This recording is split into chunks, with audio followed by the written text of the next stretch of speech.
십자가에 못 박힌 사람에게서 나타나는 특징이 있습니다. 첫째, 깊고도 절제적인 겸손입니다. 그리스도께서는 자기를 낮추시고 죽기까지 복종하셔서 십자가에서 죽으셨습니다. 둘째, 십자가에 못 박혀 죽은 사람이 교만한 것은 모순입니다. 십자가에 죽었다는 것은 겸손한 사람만 그게 가능합니다. 또한 죄에 대한 죽음이 강력하게 역사하기 시작할 때 나타나는 지극히 복된 증거가 겸손입니다. 이렇게 겸손은 자기를 깨어지게 합니다. 깨어진 사람은 그리스도의 생명을 더 높이 나타내도록 내가 하나님 앞에서 더 겸손해집니다. 무력함입니다. 십자가에 달린 사람은 전적으로 무력해지기 때문에 아무것도 스스로 할 수 없습니다. 그리스도인이 육적으로 너무 강하고 일을 할 때 분투하며 다툰다면 그리스도의 복된 삶으로 들어갈 수 없습니다.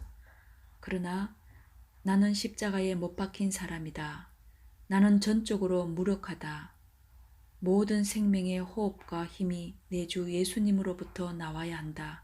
라고 말할 수 있는 그리스도인은 자기의 무능력을 철저히 깨닫기에 부활의 주님을 의지합니다. 그리스도께서는 십자가에 못 박히시고 무덤에 장사되셨습니다. 우리도 주님과 함께 십자가에 못 박히고 장사되었습니다. 무덤은 최고의 안식처입니다. 무덤에 누운 자는 아무것도 할 수 없습니다. 다윗은 내 육체도 안전히 거하리니 라고 말했습니다. 예수님과 함께 무덤 속으로 내려간 사람은 내게는 오직 하나님만 계시니 나는 주님을 의지합니다. 나는 하나님을 기다리고 내 육체는 주 안에서 안식합니다. 내가 모든 것을 포기한 것은 주님이 내 안에서 이루실 일을 기다리며 안식하기 위함입니다. 라고 말하게 됩니다. 십자가에 못 박히는 것, 죽음, 무덤에 장사되는 것, 이 세 가지가 서로 분리되지 않는 하나임을 기억하십시오. 내 말이 너에게 네가 믿으면 하나님의 영광을 보리라 하지 아니하였느냐라는 주님의 고귀한 말씀도 기억하십시오. 예수님은 이 말씀을 나사로의 무덤 옆에서 하셨습니다. 하나님의 영광을 가장 분명히 볼 수 있는 곳이 어디인가요? 바로 무덤 옆입니다. 믿는 중에 죽음 속으로 내려가야 합니다. 그러면 하나님의 영광이 당신의 마음에 충만하게 임할 것입니다. 나는 십자가에 못 박힌 사람이다.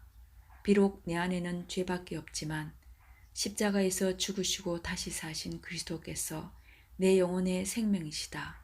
내 영혼아 하나님을 찬양하라 라고 큰 목소리로 선포하십시오. 그리스도와 함께 못 박힌 강도를 기억하십시오. 우리가 어떻게 십자가에 동참할 수 있는가요? 십자가에서 회개한 강도를 보면 됩니다. 그리스도와 함께 죽는 것이 무엇인지를 알고 싶다면 십자가의 강도를 보십시오. 자신의 죄를 인정하는 마음이 필요합니다. 십자가의 강도에게서 무엇이 보입니까? 무엇보다 그리스도와 함께 죽을 준비가 된 마음이 보입니다. 강도는 겸손히 자기의 죄를 인정했습니다. 그는 저주받은 나무에 달려 있었고 구경꾼들은 그 옆에서 십자가에 달리신 그리스도를 욕하고 있었습니다. 그러나 강도는 부끄러움을 개의치 않고 사람들 앞에서 나는 죽어도 마땅한 사람이다. 내가 고통당하는 것은 정당하다. 나는 십자가의 형을 당해야 마땅한 사람이다. 라고 고백했습니다. 지성도 십자가에 못 박혀야 합니다. 끔찍하게도 죄의 저주가 우리의 지성에도 임했습니다. 따라서 우리의 지성은 죽어야만 합니다. 내가 볼 때에 교회에서 가장 큰 고통을 안겨주는 것은 지성과 육적 지혜와 문화와 세련된 정신을 의지하는 것입니다.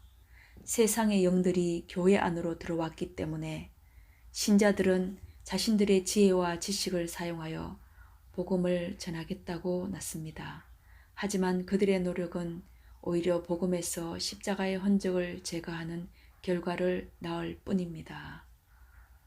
그리스도께서는 바울에게 세상으로 가서 십자가 복음을 전하라고 명하셨지 지혜의 말로 복음을 전하라고 명하지 않으셨습니다. 우리의 마음의 애정도 죽어야 합니다.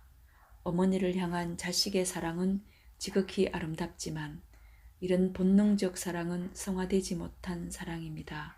이런 사랑도 죽음에 넘겨야 합니다. 그러면 하나님께서 그것을 다시 살리셔서 성화된 사랑으로 되돌려 주실 것입니다. 종종 사람들이 하나님께서 모든 만물을 아름답게 지으셨는데 우리가 그것들을 즐기는 것이 옳지 않습니까? 라고 제게 묻습니다. 그럴 때 저는 이렇게 대답합니다.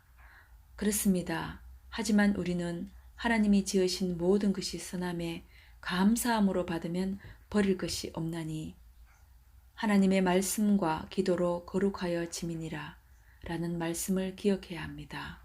그것들은 하나님의 말씀과 기도로 거룩해질 때 좋은 것이 됩니다.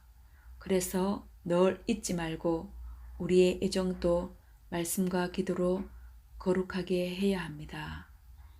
죄의 저주가 모든 것에 임한 것이 사실입니다. 죄의 어두운 그림자가 모든 것들 위에 드리워져 있습니다. 지극히 아름다운 것들 위에도 말입니다. 그것들이 거룩해지려면 하나님의 말씀과 기도로 거룩해져야 합니다. 주님과 함께 죽은 강도에게 주어진 특권이 있습니다. 주저하지 말고 주님께 나아가 주 예수님, 주님의 죽음의 능력이 내게 임하게 하소서라고 기도하십시오. 이 기도를 반복해서 드리며 반드시 이런 기도를 드려야 합니다. 하늘의 삶을 살려면 주님의 능력 안에서 죄에 대해 죽어야 합니다. 주님이 죄에 대하여 죽으셨으므로 당신의 영혼이 주님의 죽음에 동참해야 합니다.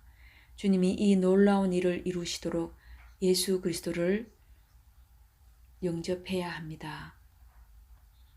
우리는 십자가 강도가 어떻게 죽음을 준비했는지 살펴보았습니다. 이번에는 그리스도께서 그를 어떻게 대하셨는지 살펴봅시다. 예수님은 그에게 오늘 너가 나와 함께 낙원에 있으리라 라고 약속하셨습니다. 누가복음 23장 43절. 이 약속의 말씀에서 우리는 몇 가지 의미를 발견할 수 있습니다. 첫째, 주님과 교제하는 약속입니다. 둘째, 죄 때문에 인간이 쫓겨난 낙원에서 영원히 안식할 수 있다는 약속입니다. 하나님께 감사하십시오. 십자가 강도의 예수님이 바로 우리의 예수님이기 때문입니다. 하나님께 감사할 것은 회개한 강도의 십자가가 우리의 십자가이기 때문입니다. 보통 사람과 이 강도의 차이가 무엇인가요? 강도는 주님과 함께 십자가에 달렸다가 주님과 함께 낙원으로 들어갔습니다. 따라서 만일 우리가 주님과 함께 십자가에서 죽는다면, 즉 십자가를 지고 산다면 우리는 날마다 낙원의 삶을 살게 될 것입니다. 앤드루 무레이의 십자가에 못 박힌 사람의 특징입니다.